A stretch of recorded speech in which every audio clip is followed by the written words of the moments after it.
আমি আজকে ছানার কালোজাম মিষ্টি বানাবো, তার জন্য ছানা নিয়ে নিলাম।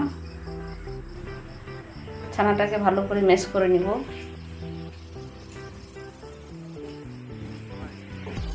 ছানাটাকে ভালো করে ময়ন করে নিলাম, 15 মিনিট ধরে ময়ন করলাম।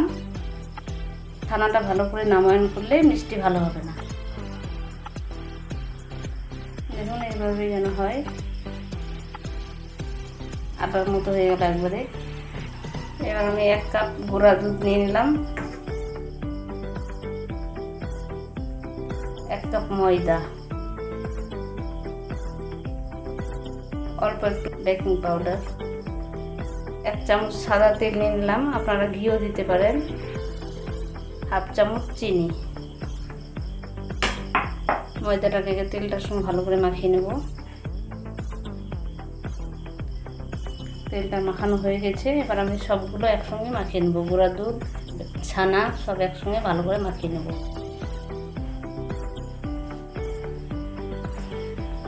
শুকনা হয়ে যাচ্ছে, তার জন্য 2 চামচ গরুর দুধ দিয়ে দেবো।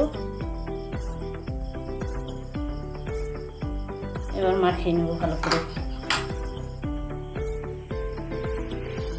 ছানা, ময়দা, গুঁড়া দুধ এগুলোকে ভালো করে মাখাতে হবে, না হলে ভালো হবে না মিষ্টি। এবার আমি একটা একটা করে বানিয়ে নেব, অল্প অল্প করে নিয়ে, লম্বা লম্বা করে। সবগুলোকে আমি গোল গোল করে বানিয়ে নিলাম। এবার আমি শিরা বানিয়ে নেব। 1 কাপ পানি দিয়ে দিলাম, 1.5 কাপ পানি দিলাম, 1 কাপ চিনি দিয়ে দিলাম,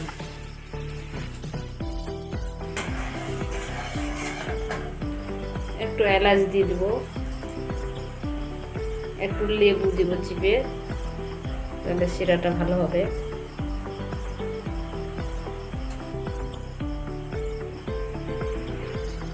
ওখানে শিরা হচ্ছে, এখানে আমি মিষ্টিগুলোকে ভেজে নেব।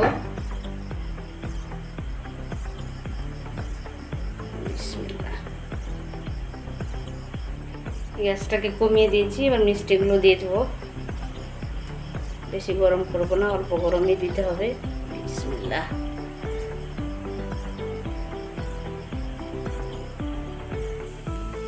সবগুলো দিয়ে দিয়েছি, একটু ফুলে উঠবে, তারপরে নড়াবো। মিষ্টিগুলোকে উল্টে দেব, সময় ধরে ভাজতে হবে, নাহলে সিদ্ধ হবে না। ভালো করে উল্টে পাল্টে ভাজে নেব। এদিকে শিরা আমার হয়ে এসছে, বন্ধ করে দেব। আঁচটাকে আমি মিডিয়ামে করে দিলাম। হয়ে গেছে আমার ভাজা মিষ্টিগুলো, এবার উঠিয়ে নিব। শিরার মধ্যে দিয়ে দেব।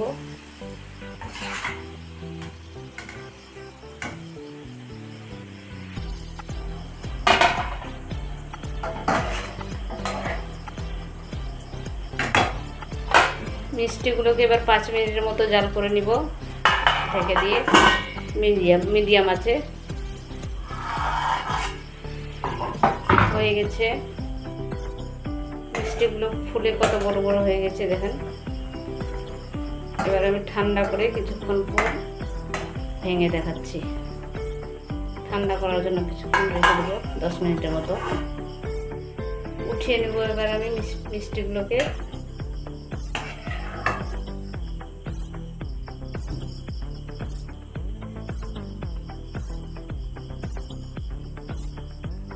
কত সুন্দর হয়েছে দেখেন। আমার মতো এইভাবে বানাবেন, ইনশাআল্লাহ খেতে ভালো লাগবে। একবার বানিয়ে দেখতে পারেন আমার মতো। কত সহজে হয়ে গেল দেখেন।